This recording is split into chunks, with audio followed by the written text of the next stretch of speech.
Okay, judges, are you ready to continue? Yes. Yes.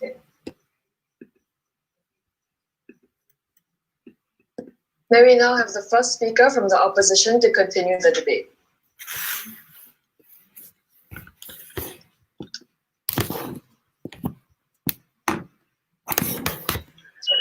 Is this audible?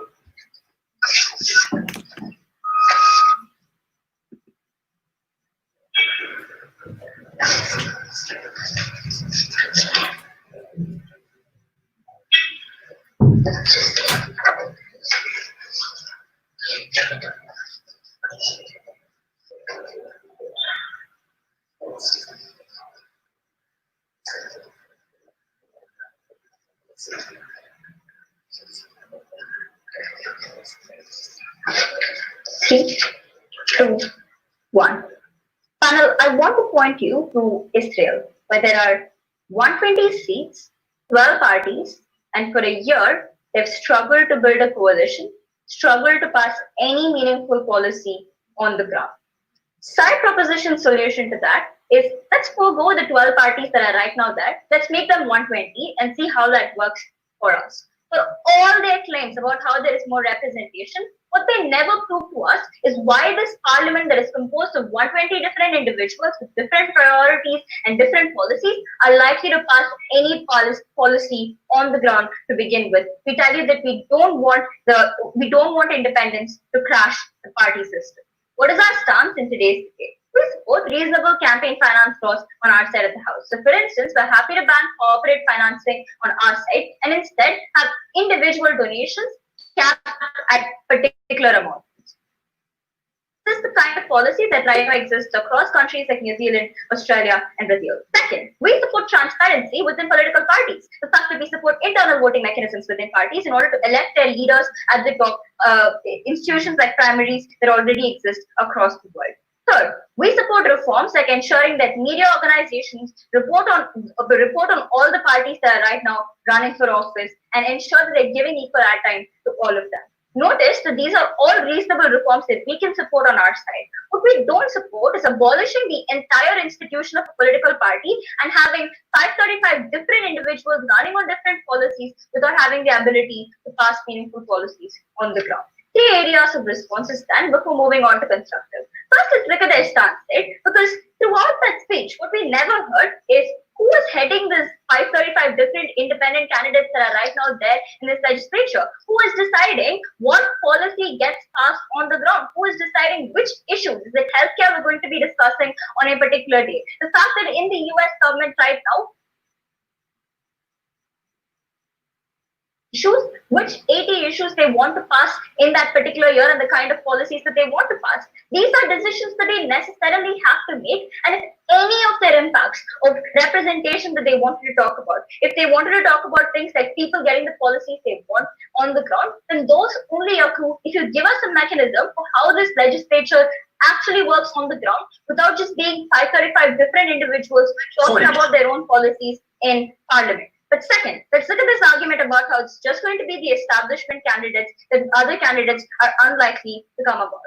First thing to note here is that this debate is not just about the US, but even if we assume it's about the US, the fact remains that often the Democratic Party primaries, for instance, are the best way to bring about candidates who would have otherwise not had that much popularity. Candidates like Pete Buttigieg, we tell you those are the kinds of people who are likely to come about when you have an entire party backing you, when a party can give you the media attention that you need in order to run your campaign.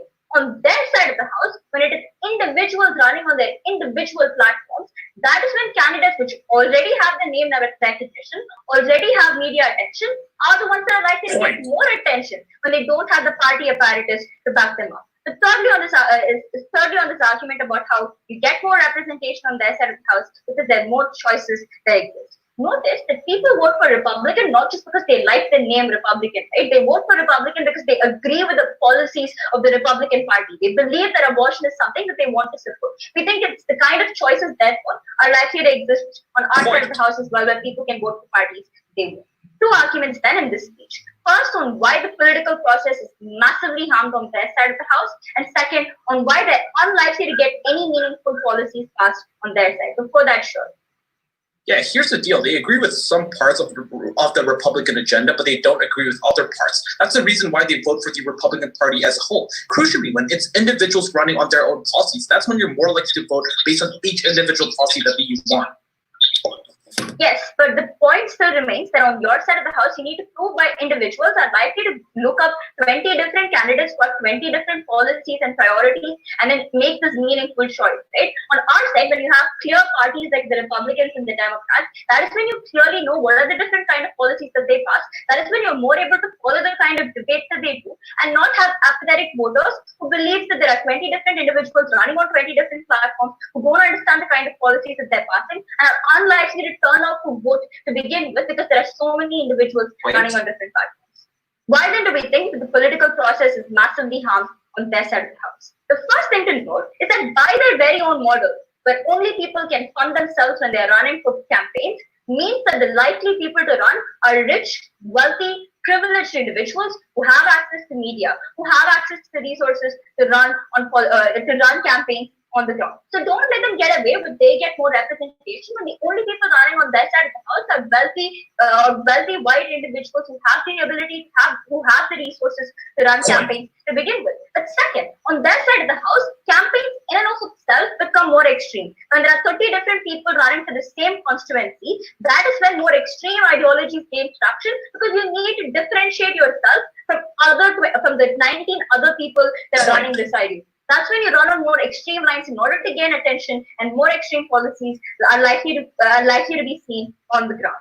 But notice that the comparative on our side is where political parties like the Democratic Party need to focus on the entire country, right? The fact that they need to gain votes from across the United States, and therefore don't have centered on extreme lines that people on the ground will not support. But second, parties are more likely to be inclusive because they want the best candidates to run. They want people who can be representative of the communities, and therefore it's more likely that they pick candidates like AOC who they know have potential to run on the ground, give them resources to run, give them media attention, which enables the politicians to come out. But second, why their side of the house massively harms our ability to pass meaningful policy. The first thing to note here is that on their side of the house, you literally have 535 different individuals having their own political ideology. Why is that likely to lead to political gridlock? First, because every individual, like they said in their second argument, has their own political ideology, own economic policies that they want to pass, at which point it is really hard for them to agree on one particular stance that they want to take. The fact that one person might support a higher corporate tax, another person might support a lower corporate tax. All of that means that you're unlikely to get policies on the ground passed when there is no consensus between these individuals. But second, when you're representing your constituency, you don't want to be the person who promised a particular policy to your constituency, like they told you, and then not have that policy passed. Which means when you promised that particular policy of having free healthcare, that is when you're unlikely to go back on it, and hence it's likely to lead to political gridlock when 535 different people have promised 535 different policies for individuals on the ground. Why do we think our side is better than that? First, because political parties often have an incentive to build coalitions with other political parties.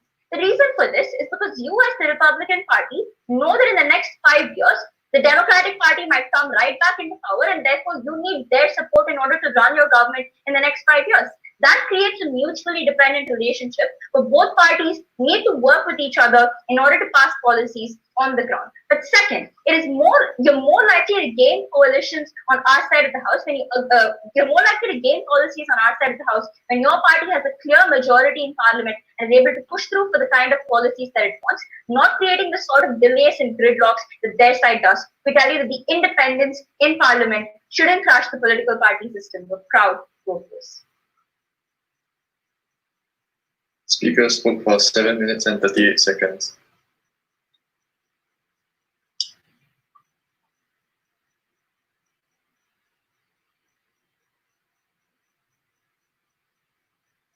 I thank the first speaker from the opposition for her speech. I now call upon the second speaker from the opposition. Hi, am I audible? Okay. I'm sorry, I'm just checking to check if your video is available. Like, if your connection is bad, it's fine, but Oh yeah, my video is turned on another device. Oh, okay. Yeah.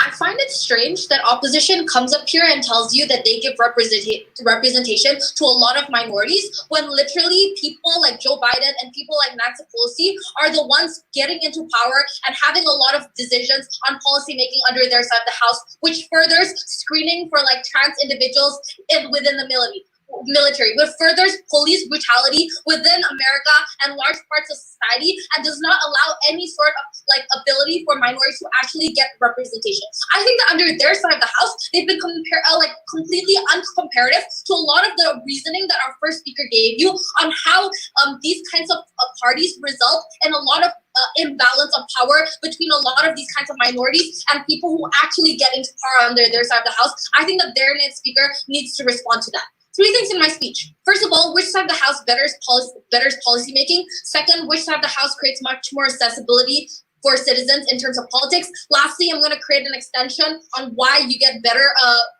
worse off voter suppression under their side of the house. Firstly, let's look at the idea of which side of the house betters policy making. The first thing I'd like to respond to is this idea that we don't get representation because it's always rich white individuals who have privilege that get power under our side of the house. That's completely false. First of all, I think when we clearly told you we still have things like crowdfunding and NGOs, or even people like Bill Gates wanting to donate to individual donors that they feel that agree with their policies, right? That's how Bernie Sanders, when he runs as an independent, a lot of people want to actually donate to his campaign and actually give him money. But second of all, representation does not happen on their side of the house either. You won't get a gay politician winning. Charles Booker lost in Kentucky, even though the majority of Kentucky agrees with his policies. Comparatively, this changes under our side of the house because the one who wins is not the most prominent among party lines, it's the ones with the best policies. This uniquely happens not on their side of the house, because on their side of the house, in order to win, no thank you, in order to win in a Democratic Party, you need funding from the establishment. You need funding from the DNC. And this does not happen under their side of the house because gay politicians like Pete Buttigieg get cut out by higher up Democrats and people within that within the chain of that's more powerful than them. And that's the moment you cut out progressive individuals and progressive politicians. But third of all, we have better progress because progressive politicians don't have to listen and make concessions to parties. A large chunk of our first speaker's argument completely left unresponded to. Like if we have Thomas Dewey, which is a liberal Republican, he can't make policies to help women's rights because he has to listen and always pander to the Republican Party. This importantly deals with the idea on how you don't get policies passed under our side of the house because you get much better ability for parties to work, individuals to work together under our side. But fourth of all, in the idea of representation, especially for minority rights, which is the chunk of their case that they literally want to defend, this is really bad because we've been making concessions for far too long, and these individuals don't have choice at all. Like how Muslims have to vote for Democrats because it's the only choice. Because you get candidates like Bloomberg in the 2000s, or like how African Americans have to vote for Joe Biden, who vocally supported school segregation for whites and blacks. I think that is the moment concessions make individuals unable and minorities unable to get rights under your side of the house. But fifthly, what's the comparative on our side? And this was our argument that was not responded to on theirs. Even if you don't get the top seat as president, you're able to get a smaller seat in Congress or Parliament through individual candidates, right? This distinctly does not happen in opposition because people like Ilhan Omar, who champions Muslim rights, have to listen to the Democratic Party. And our side means that she is not entitled to listen to them. We give better accessibility to politics on our side of the house. Second rebuttal under this idea of representation. They said that everyone has his own ideology and that creates a deadlock. Everybody wants to pass their own policies and there's no consensus. First of all, I think that's pretty uncomparative, right? Often on our side of the house, most likely the policies that get passed is the one that the general public and people in Congress and the Senate think that is most suitable and most good for the public, right? Comparatively, under their side of the house, they needed to defend the whole chunk of policies only being dictated by the Republican or the Democrat Party. I don't think that's a good thing that you get under their side of the house. But second of all, I think that people vote when they said that people vote Republican because they think abortion is bad, not because they have no choice. That was literally their only response. And why is this not a response? Because it ignores a lot of the intersectional oppression that citizens face. The fact that a white woman who agrees with Republican ideas might have a personal experience with gun violence and suddenly is more liberal. They literally have no choice that they give citizens under their side of the house. Second clash then, accessibility to politics for citizens. The first thing I'd like to respond to is this idea that you get mutually dependent relationships between parties and you get things like coalitions. First of all, that coalitions literally never happens. Because even if you get things like smaller parties wanting to rise into power or like coalitions, that never happens because huge political parties always buy out the smaller ones. Like how in Nigeria, literally millions of dollars in the general election was used to buy out and audit smaller political parties. No representation or coalition happens under their side of the house. But second, even if there were smaller parties or coalitions who get seats in parliament, they're unable to forward their interests because of bipartisanship. This means that the bureaucratic process is even worse under their side of the house. Comparatively, even if you were fighting for policies among individual candidates under our side of the house, at least the asymmetry of power is much less. Power is much more equally distributed between each individual candidate and what society wants and represents. And I think that is a far better world that we should protect. Because even if both sides have bureaucratic processes and policies is very hard to get past, at least under our side of the house, we reduce the amount of power and the massive imbalance of power that parties currently have in the status quo. I think that you get much more accessibility to politics for citizens under our side of the house. Before I move on to our argument, I'll be happy to take a point. It took over a year for Belgium to form a government when they had 12 parties. What happens when you have 210 independents and 210? Under your side of the house, I literally explained why these kinds of parties will not happen because often the bigger parties will always win. But second of all, I think with individual candidates, I clearly already explained why at least the power is like much equally distributed on our side of the house, and at least we give the choice for these kinds of citizens to choose what type of policies they want to get passed, not just like a minority forced to always listen to democratic policies because that's the one that's better off other than Republicans. Thirdly, then let's talk about voter suppression. The problem with the status quo is that with the existence of political parties, we see social media being like rife with like a lot of hateful, sexist, and like bigoted comments and attacks to other people who are from different parties. This creates voters who are further more apathetic and further feel disattached from the political sphere. Why do we solve this? Two things. First of all, we bring much more voters to the voting booths, right? In the 2016 elections, because of the existence of strong parties like the Democratic Party and the lack of candidates that actually represented the people, this is the moment people like Trump got into power. The moment the vast majority of Democratic voters thought that their states will automatically vote blue. That's the moment they didn't vote because they hated Hillary Clinton. This doesn't happen on our side because more voters are choosing people that actually represent them, and that's why you get better voters under our side of the house. But second of all, you get worse off echo chambers and political polarization on opposition. This happens because citizens and parties just bash each other with inflammatory tweets and racist rhetoric without actually discussing what policies are harmful or effective. This dilutes political discussion under their side of the house to a cat and mouse chase. This changes under our side of the house because citizens have the power to hold democratic accountability, to make politicians have the competitive edge when they fight on policies and not use the protection of their parties to like do whatever they want and talk about whatever they want. That's the moment you get much better policies and politicians actually talking about how they protect citizens' values and goals. In order to uphold democracy, vote policy over ideology. How to propose? Speaker spoke for 8 minutes and 27 seconds.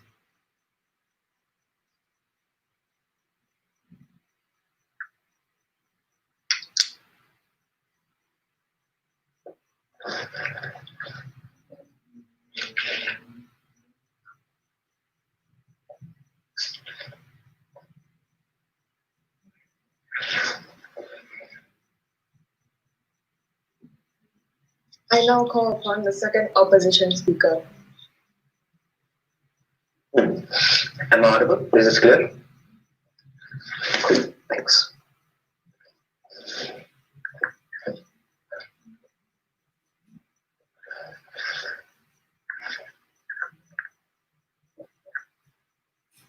Yeah. I'm starting in 3, 2, You know what? Let's take this debate out of the United States of America for a little bit, where there are only two parties, into the rest of the world, where you have multi-party systems, where you can get representation elsewhere. In the rest of the world, where you have coalition governments. In New Zealand, where the Labour Party is in coalition with the Maori Party, giving representation to minorities that will never happen on their side of the house. In Germany, where the Green Party is able to have power because of the fact that it is in coalition, something that will never happen on their side of the house. When you back parties, the people when you break apart all of these parties, the people you lose are often the most vulnerable individuals who can't voice themselves, individuals who just won't make up the majority enough for like small independent politicians to vote for. We tell you that too many independents crashes the political party. 3 areas of response before I move into my argument in this week.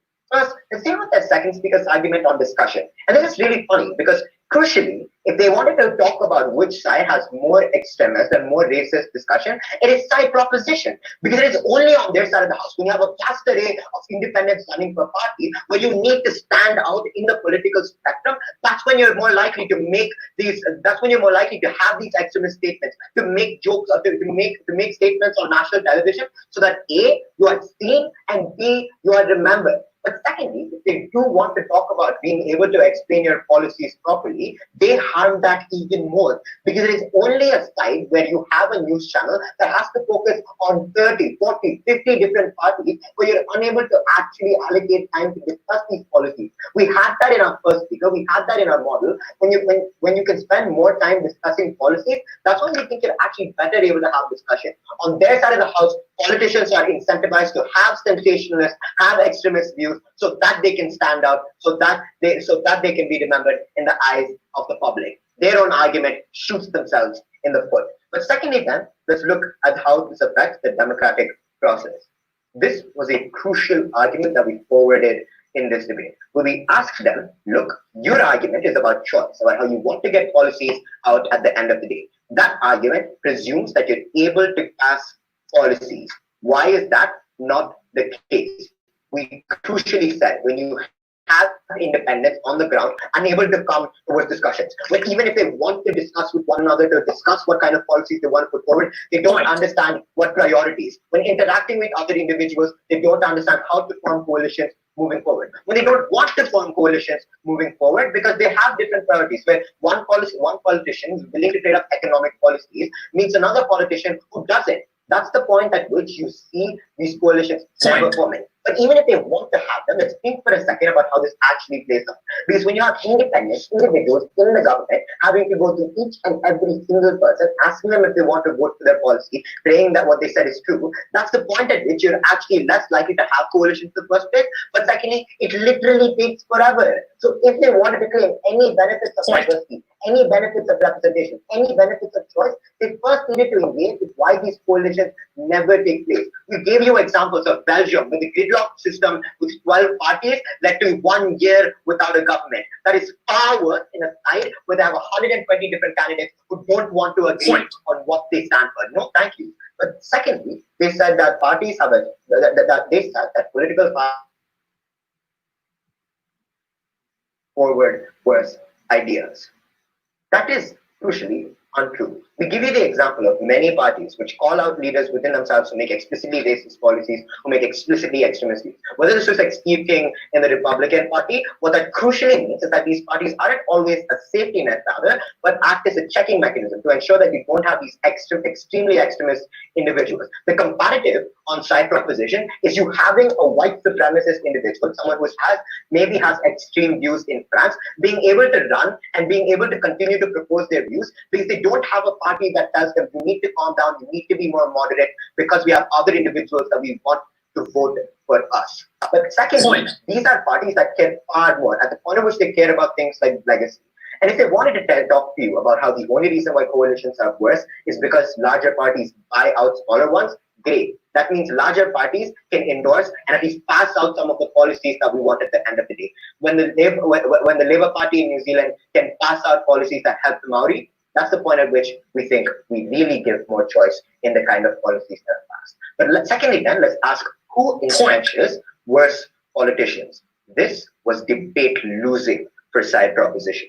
Because in their model, when they wanted to tell you individuals will finance their own finance their own campaigns, that's when they recognize that the only people they interaction power are the rich, the people who have billions of dollars to back their finances. Point. Dr. Trump, the Robert Mueller's, those are the people they allow to have most access to the political system. And they either bankroll media corporations, or B, can influence them in like the myriad political connections that they have. That's the point at which you entrench the richest and the worst politicians at the end of the day. Minorities, disadvantaged groups don't have that platform. Aborigines in Australia don't own a media channel. That's when you get far worse politicians at the end of the day. Their speaker wanted to joke about getting Kanye into power. The real issue with side proposition is that fear is a reality at the point at which Kanye can use his social media and use his influence to actually, maybe, fearfully push his policies. But moving on to my argument then on why this harms representation in the National Public Art Office. Before that, yes. I think a large part of your arguments assume that parties are actually good. They're going to keep you in check. They're going to keep you moderate. This is largely irrepresentative of society at large, which is becoming a lot more extreme. And parties are generally reflecting that, like the Republican Party, like the Conservative Party in the UK. Okay, but let's move out of the US for a second. What about New Zealand, where parties want to form coalitions with one another, where they want to ensure that they can get their policies out of the ground? What about Germany, where parties are still doing these kind of things, ensuring that they get policies, where they're able to do things like ensure their voters are happy? That's when we think all parties are far more likely to work with one another, instead of being able to give the excuse of we were independent, everyone else hated us in the parliament.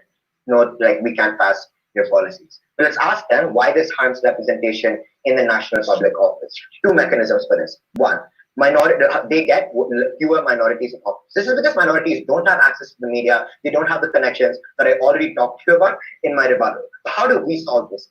When you're able to be backed by a huge party behind you, when they're the ones who can give you the support, because have as many grassroots campaigns as you want. It is only on our side when you're given a platform in the first place. When you're able to have people like Jamal Bowman, a poor African American supported by the Democratic Party, win a seat, that's the point at which we think you actually get more minority representation within the parliament. But secondly, this looks like competition place within different parties as well. When you have people like Jacinda Ardern win as a Labour Party, and immediately we see in the next election cycle the opposing parties appoint more women leaders so that they can seem more representative, so that they can be able to compete, so that they aren't criticized for sending out a list with only white males. That's the point at which we think we improve representation. But secondly, the second mechanism, let's take a look at how minorities operate as a voting bloc.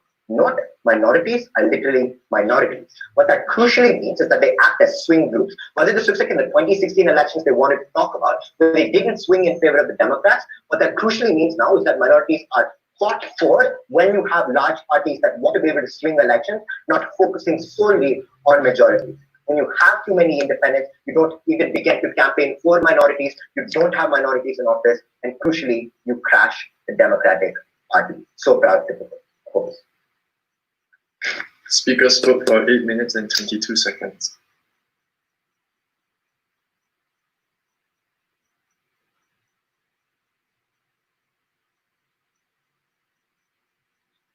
I thank the second opposition speaker for his speech. I call upon the third proposition speaker.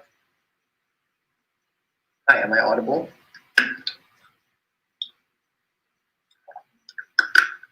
Okay. Just going to set up my timer.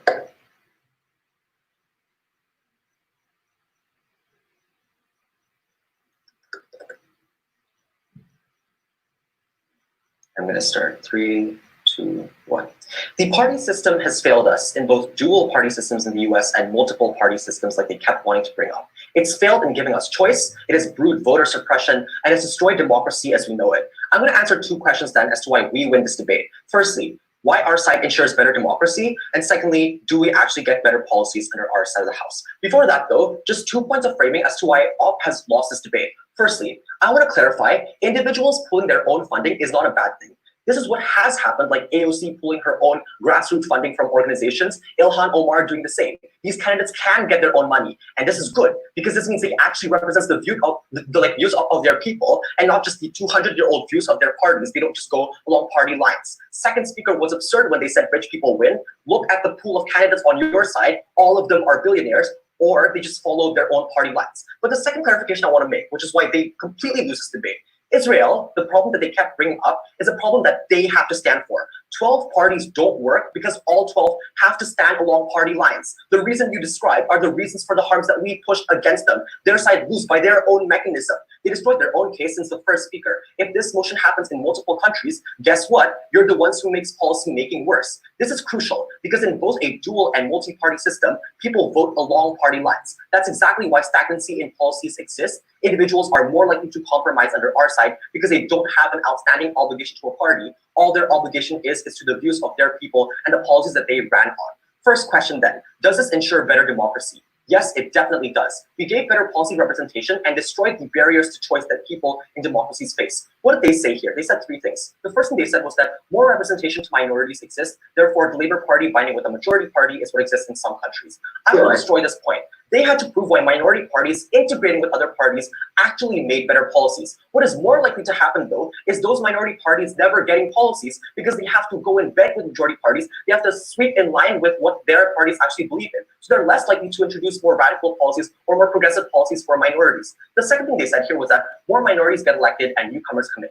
Firstly, please note there was no structural analysis here. But secondly, this is absolutely untrue because minorities will not be more likely to get elected. Pete Buttigieg got traction, not because he's a Democrat, but literally because he is a gay person. That means if he ran only on his platform for being gay, he gets a higher chance on our side because it's refreshing ideas to the youth, for example. Op success was on Pete winning. Guys, he did not win, and he will never win on Op because he has to stand along party lines. Secondly, though, let's do some weighing. When minorities do win on opposition, they'll 100% have to be pro-establishment and go along party lines. This means they don't actually get representation for their minority voice. They only represent a tokenistic existence. This is so harmful because while Pete Buttigieg is gay, he is super pro-establishment. While he is gay, Nancy Pelosi is enabling Trump to destroy trans rights in the military. Minorities don't win when parties use them as puppets. This is extremely harmful. You crowd out minorities by only giving them a tokenistic ideal. The last thing though, even if more minorities do get elected, this doesn't fulfill the burden of ensuring democracy on their side because our harm was three structural reasons. Firstly, voter apathy exists, not sufficiently responded to. Secondly, echo chambers where people inflame each other. This means democracy isn't ensured when political discussion is obliterated with party systems. But thirdly, how there's more likelihood of compromise under our side. So I think it's funny when they say people can compromise on their side because this was contradictory to their point about people voting along party lines. So which is it, opposition, along party lines, or is it political compromise? I'm not sure what your characterization is. What's more likely though is that people will keep fighting each other on their side of the house. I'll take you before second clash. The last thing they said here, the third thing, was that when you run as an individual, you have to be sensational. Absolutely not. On your side, candidates have absolutely no burden to push policies. We see all the candidates, even from the Republican Party, like Trump and the Democrats as well, they don't push policies. What they push is saying, I am a Democrat and I am establishment, therefore you vote for me. Therefore, under our side of the house, it's a much more believable point because it's literally what has happened, right? Klobuchar has absolutely no policy. Many people have absolutely no policy. They're just a Democrat or a Republican, and they can be loud and angry at each other because they don't have the additional burden of proving policies. That's why candidates are better on our side of the house because they actually have to push policies in order to get any kind of traction in the media. This clash is crucial. Because as long as this policy is the most correct extension of democracy, it ensures the right to choice for the citizenry, and it increases the likelihood of voting because they get excited by actual policies. We ensure better democracy. I'll take your point. When is it more likely you have minority views then? When you have larger parties like the Social Democrats in Germany forming coalitions with the Green Party, or when individuals on the ground don't care about minorities because they are no longer swing voters? So what is more likely to happen for minority voices to actually be a rise is not to have them have tokenistic change, which is the only comparative on your side, is when they can actually stand on their platform and introduce the ideas that the society actually wants, right? I think there's a lot of push for Charles Booker to win Kentucky, but he never won because Amy McGrath took his place because they had to be establishment Democrats. That was our entire point. I'm not sure if you were listening correctly. But the second question then, do we actually get better policies? Yes, we do. Better policies arise the moment the incentive to go along party lines is lost. What did they say here? They said two main things. First, they said you gain more policies when you have a clear majority in parliament. Are you kidding me? How is this even a benefit? I think the clear majority has to exist not because you have like more of your party in that specific constituency. It should exist because a majority of government personnel agree on that issue of healthcare, agree on that issue of labor, for example. I think our side of the house was much more dynamic in answering to the needs of the individuals on the ground. The next thing they said here, and the bigger claim, was that different parties are unlikely to vote for a policy because you can't decide on what issues to vote on. This was the extent of their practical argument or their practical harm.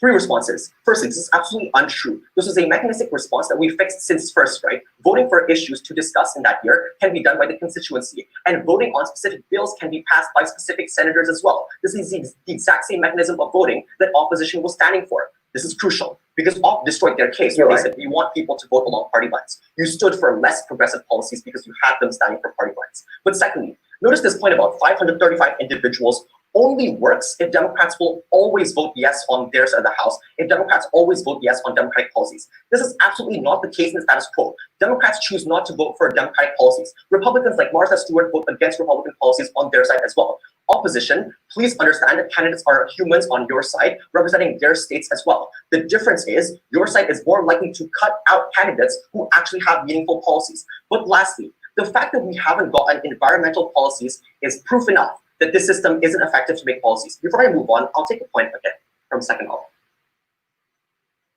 No point? Okay. Yeah.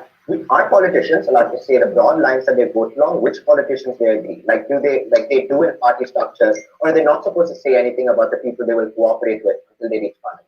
Sure, then if I take that point, you can see to literally 3 of our structural harms about how there's more voter apathy on your side because people are likely to think there's no actual change and just voting for that party. So we change that the moment people can actually say yes to like banning plastic or more serious policies for minority rights, like abolishing ICE, for example, without fearing that the establishment Democrats or Republicans will cut them out or cut out their funding and pull out their funding to the extent that they cannot actually stand for those policies anymore. We allow for more progressive policies to exist. We allow for the people who actually represent their people's voices to exist. Candidates are cut out on your side because policies are destroyed the moment when you have to stand for the establishment. This clash is crucial because as long as we explain that better policies are those that A, answer more dynamically to the needs of individuals, and B, have a unique incentive to fulfill those policies when in office, because that is the only way for you as a candidate to seek re-election, and that means our side's policies were much better. That's why we get better policies when parties are completely banned from elections. In democracy, it must always be policy over ideology. Proud to take the debate. Speaker spoke for 8 minutes and 4 seconds.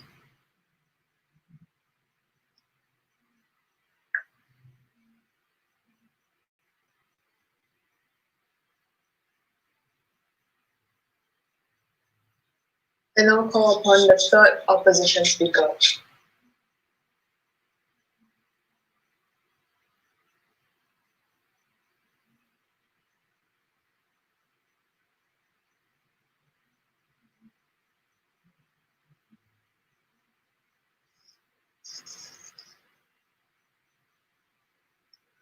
Hi, am I audible?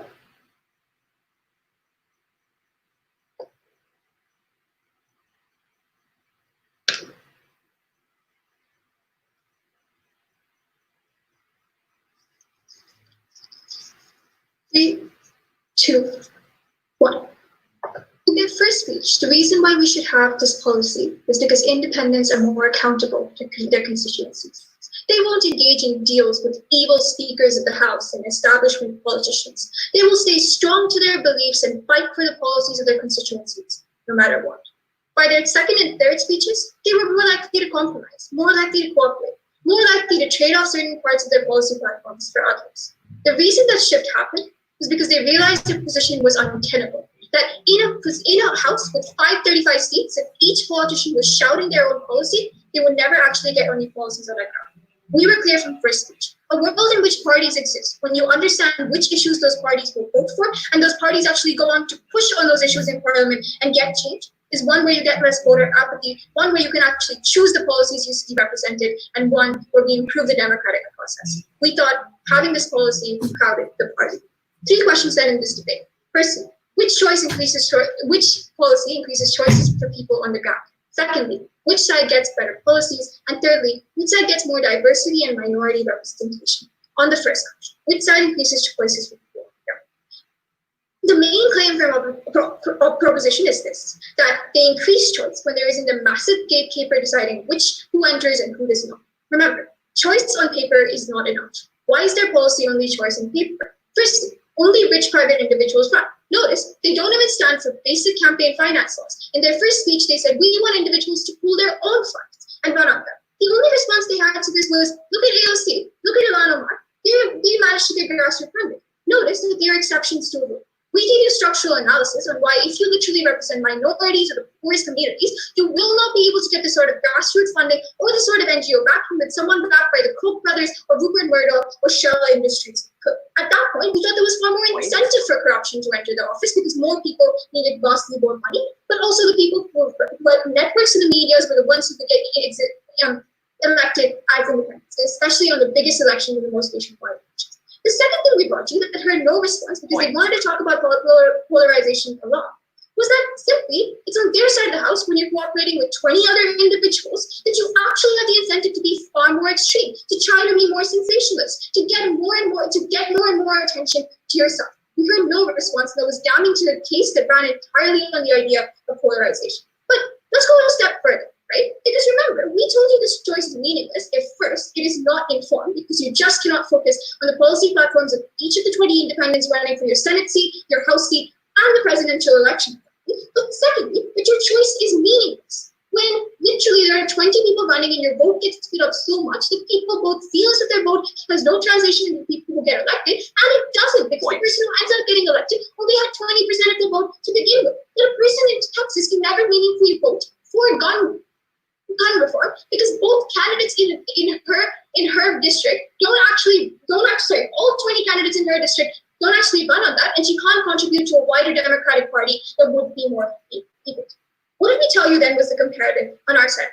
The only meaningful attack was that we would lead to increased polarization. This was a brand of their second speaker's speech as well when they told you about equity. 3 reasons why this is not the case. Firstly, if they wanted to talk about the US, let's talk about the US. Let's talk about people who are being punished right now for simply not appealing to enough models. Let's talk about Joe Biden, who's elected so we could have a broad-based campaign that covered a lot of different people at once. It's actually in a political party system where reconciliation and compromise and appealing to more moderate ideologies is valued. But secondly, they don't have the incentive or the capability to invest vast amounts of money into funding outreach programs into people who can't vote for you if you're simply an independent on the ground. But as my second speaker told you, this is just isn't the case in a vast majority of democracies like India, like Germany, where lots of different parties campaign on diverse policy grounds. Before I move on, I'll take a few more. Yeah, so you said that a woman cannot vote for gun violence in Texas. How was that the case on your side when they literally have to adhere to party lines and they can only get money from Shell Company and other kinds of companies that stood for gun violence? A woman in Texas can vote for a Democratic candidate and fund the wider Democratic Party, knowing that that party will continue to push gun reform. A woman in Texas can't vote on your side of the house when the person who is the most likely to get elected, with only maybe like 40% of the people in that state, is the one who doesn't actually fight for gun reform. Secondly, how does this impact policy? We got two main mechanisms out of it. The first was we improved the scrutiny of each policy. On the bench, we asked a very simple question. How? When each of these 535 politicians are peddling different policies. We thought having a standardized policy platforms, like the ones the Labour Party runs on in New Zealand or the Labour Party runs on in the UK, was far better to get a scrutiny of each policy and to ensure they actually catered for the different situations on the ground in each case. The second was they improved accountability. We didn't really understand this. When you're just one independent, you can come back to your constituents and say, I tried my best, what can I do? I'm only one voice in a whole group of people. We thought when there's actually a party and you're in it for the long term, but also when you're in it for the long term, but also you have certain policy pushes, you promise people on the ground, and you can be criticized because there's one easily available target is when there was far more accountability. The last thing we heard about them was that people were less likely to make concessions on their side. At that point, we had to ask a simple question. Concessions, in which case we get no policies because policies are based off compromise, or is it like their second and third speaker word, where everyone is just making dynamic compromises? But if it is a second, remember, if they're literally banning people from mimicking party structures, which is not saying who they're going to enter compromises into, what broad party lines they're going to vote for, that means you complete unaccountability. You never know what the person who is going to go into parliament is going to vote for the next day. What he's going to horse trade in a dark back alley room of the house or of the side. What is the comparative on our side of the house? Here I'm going to deal with a lot of the third speaker attacks and why we actually get far worse policies. The first is parties have to have accountability. They actually need a pass policy that doesn't happen on their side. The second, parties change. Notice that this was the large majority of the material, but voter apathy is caused by parties simply not changing. In a world where Joe Biden is having a $3 trillion policy platform on climate change to try to appeal to Bernie Sanders, in a world in which voters are getting more and more young and progressive, and big parties are having to shift to accommodate their views, in a world in which Joe Biden wants to have a He used the women DP pick. That is a world in which we can prove to you that parties actually have to change in order to get more support and have to cater to the people on the ground. But let's just weigh here. Let's say the best case is that their party does not self-moderate, that we have every single extreme ideology out in the open, and simply just get more people shouting different things. We told you, on the other hand, even if you have that choice is meaningless if no policies can exist on the ground. If you don't enter coalitions or have no idea what those coalitions are likely to look like, no idea what people are pushing in terms of policies. So if the best they can get you is more choice, notice that the choice never translates into policies on the ground. But lastly, women's side gets more diversity and more representation. Notice that this was a large brunt of their case that they wanted to run on. They simply get more women candidates, more African American candidates into the system. We told you that when parties have built up establishment and want to appeal to new voters and have the infrastructure to do so, it's when they go on and field minority candidates and field women candidates who sometimes have more risk as well. At that point, we told you it's a world in which they get the funding that they're flawed. But at the end of the day, we understood a simple fact. Having as many minority politicians in the world, representative of the population, would not be enough for minority voter groups on the ground because they're necessarily the minority. At that point, we needed a system where the most powerful were kept accountable to minorities on the ground. We thought that happened in a world in which the Democratic and Republican Party had two broad camps and fought for swing voters like the African American community, where they had the ability to engage in voter outreach programs and did so. At that point, we would decide that was better for minorities, which was the only stakeholder they wanted from. But we also improved meaningful choice by ensuring people could focus on the voting process and see their policies implemented. We're very proud to oppose. Speaker spoke for 7 minutes and 4 seconds.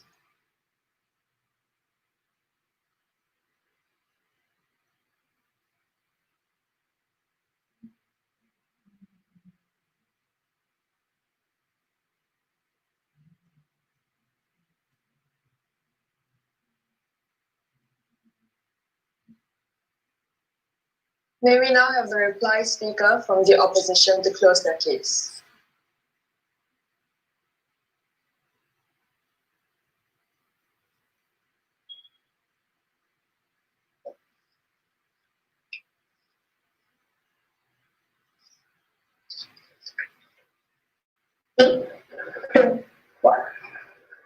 I think really chose attention to stack opposition's case in today's debate.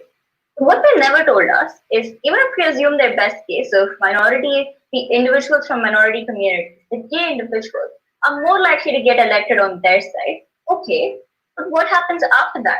You're a minority who's now in a parliament with 534 other people who don't believe in your ideology, who don't support the kind of policies that you necessarily support. So what does happen after this person gets elected on their side? Notice that they never had an answer to that because they weren't able to pass policies on the ground. On our side, we told you the reason why we were able to get these minorities out there and the reason why they were able to pass policies because they were able to work within party structures that supported and funded them. We thought that was a far better world to live in. Two questions then in this debate. First, on which side better protects the democratic process, and second, on which side ensures that there are better policies passed on the ground. First, on the democratic process. There were broadly two claims we get from proposition. One on how this encourages voter apathy, that you get more choices, and on how the vast majority of candidates are decided by the establishment and therefore newcomers don't come up. A number of responses that we gave down the bench. The first thing we pointed to you is that none of those impacts really matter if voters are literally apathetic about the political process. When there are 20 different people passing 20 different policies where you don't have the ability to aggregate the kind of policies that they're passing and have meaningful debates and discussions between various political parties. When you as a voter find that the literal person representing your constituency won by a 2% and 3% margin because there were so many different politicians running on platforms that the vote got split, that is where apathy is generated, where people don't want to turn out to vote because they feel their vote doesn't matter. But second, when they wanted to talk about the establishment parties, we told you that these are often political parties that do have internal processes, where you internally have voting mechanisms, things that we were happy to encourage to prevent the sort of establishment politicians from constantly coming up. Notice that the reason why Pete Buttigieg got the kind of media attention and ability to talk about the kind of policies he supported was because the Democratic establishment was willing to support and give him that media attention, as opposed to him being one of the 20 other candidates that ran in a random constituency in the United States. But thirdly, we told you that in the vast majority of countries that were in the United States, from Germany to Brazil to France, you had number of parties, and therefore the kind of choice they wanted to talk about actually existed. Contrast that to what we told you. But on their side, you get wealthy individuals running, but polarization is more likely when individuals have to become more extremist, and therefore the political process is fundamentally harmed. But second, let's look at which side passes better policies. Notice that this is the most important fact, because the side that cannot pass policies doesn't matter. If you can't pass policies, then it doesn't matter what sort of choice you have, what kind of candidates that you get. We told you a number of things down the bench. The first thing we pointed to you is that if the characterization of independents caring about their constituencies, not wanting to compromise, passing policies for their own representatives were true, then these were people who were unlikely to compromise, unlikely to go back to their constituency and tell them that they voted for a bill that they did not support. But the second thing we pointed to you was accountability. That parties like the Democratic parties they wanted to talk about are parties that are held accountable if they don't have black candidates on their list. That in New Zealand, for instance, you need to have female candidates and black voters because those parties are held to account if they don't have representative candidates. Unlike on their side, when you don't have this accountability, when it's just individuals running on their own. But the third thing we told you was that parties are likely to compromise. When you, as the Labour Party in Australia, know that 5 years down the line, you need to cooperate with the Liberal Party, which might have lost this election, but is likely to win the upcoming election, that is when you're more willing to compromise with each other and pass policies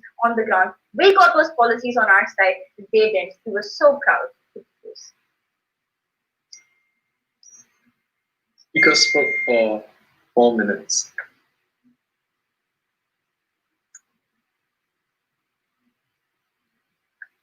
May we now have the reply speaker from the proposition to close their case and close the debate proper. Hi, am I audible? I'm going to briefly discuss two things within my reply. Firstly, on the accessibility to politics, and secondly, on getting better policies. So first, let's talk about accessibility to politics. Now, their argument was to simply say you get the Democratic media's attention or you get the party media's attention. But I'd really like to note that there's no evidence to back that claim, right? It just doesn't happen in status quo. The reason why it's unlikely that you would win, even if you're like a minority or whatnot, like Pete Buttigieg, was because within the party system itself, all the funding goes to the committee, and the committee doesn't like newcomers and progressives, and therefore you do not have the ability to succeed, right? I think this was a point which was largely ignored by the rest of the House, because we clearly explained that while Pete Buttigieg was able to win like a few preliminary trials within the Democratic Party nomination, he was not able to win the nomination at the end. And that's the moment all of the media attention suddenly disappears from him. Nobody ever hears of Pete Buttigieg right now, right? That is the kind of world which they would stand for, and that's the kind of world where all these individuals are progressive and newcomers are unable to get the media attention that they want to talk about. The fact that they could not respond to any of that just shows you how they've lost this debate from the very beginning. Then what was the comparative that we talked about? We told you that your voter base, like Pete Buttigieg's voter base, will still vote for you on our side. But crucially, you're able to get funds for yourself, right? And they misunderstood our model from first to third, right? It's not like only rich people are able to fund themselves. You can look at AOC and Ilhan Omar and how they're able to gather other people in society to fund them, right? That's what like funding yourself actually means. But furthermore, we talked to you about the voter calculus and why that changed, right? We told you how they now look at your policies because they can't simply believe that you're going to stand for the Republican Party or the Democratic Party or whatever party you represent, right? That's the moment they're more likely to scrutinize you and look at what specific policies to stand for. And crucially, if you do indeed have a good policy, that's when you're more likely to get support on our side of the House. So briefly, if you just want to do a bit of weight, on their side of the House, they don't really provide any explanation or mechanism as to why all these individuals would be able to succeed. But secondly, let's talk about getting better policies. Now, I want to first deal with their argument on like extremism and minorities. If you look at their argument, it basically boils down to parties are good, and their explanation is look at New Zealand. Well, if you want to debate based on examples, look at the UK, look at the Conservative Party being more extreme. Look at the country beside New Zealand, look at Australia. Scott Morrison is literally Trump's buddy, right? But furthermore, the only explanation they have as to why you would become more extreme is that you would now stand out and you would like be more extreme. That's uncomparative, right? Because if society is not extreme, let's play in their world, like in New Zealand. then individuals wouldn't turn to extremism, would they? They wouldn't get any of the vote. For this argument of extremism to run, the context has to be in a country where extremism is somewhat wanted, right? Like in the US. Otherwise, you turning to extremism has no benefits for you as a politician. This means that parties on their side are also extreme. This was not mutually exclusive. And because Op brought this point, they had to prove why this was better on their side of the House. Not sure they can win on that argument. But let's look at the worst case scenario where both sides are extreme. Then what you need is accountability. What you need is the ability to hold politicians to account. If you're extreme and you do bad things like harm minorities, we will vote you out. Which side makes that more likely? We told you it's clearly on our side when you look specifically into the policies that you remember and you hold them to account on that. Their only response was to say people won't research the politicians and we won't know the different policies that we stand for because like there's 535 politicians, which is just totally untrue, right? Because this was a round losing concession. This just proves the point that people are lazy and they vote based on party lines on their side. At the moment, you get zero accountability. That's exactly when people don't do their research and they just vote on party lines. And politicians do not have to put their money where their mouth is. That's a concession that the policies they pass on their side are simply ones of like their oligarch friends, and that does not cater to the people on the ground because there's simply a norm to vote based on party identification. This came on first, since first, carried down till third. They never responded to this on their side. Why was this uniquely better? Why do we get more accountability? Because we told you, you don't know what your party, what party someone is affiliated with, or else you'll do your research, right? That means that you're more likely to research and hold them accountable for that. But basically, there are only like strandless standings. You get political deadlock, and like you have 500 different ideas which are different, right? By their logic, that coalitions can happen on their side. I would note that that happens on our side of the house. But furthermore, since first we gave you the idea that we're willing to trade this off the moment you get more scrutiny, right? Because what's a trade-off in this debate? Longer time and better policies, or shorter time and tokenistic change. The former obviously weighs more. Time will never run out, but when you pass a bad policy which harms people, that's when you irreversibly change the course of their lives for worse. Proud to oppose. Speaker spoke for 4 minutes and 24 seconds. Thank you everyone for a most enjoyable debate. Can we ask everyone to wait patiently in this room as the judges deliberate?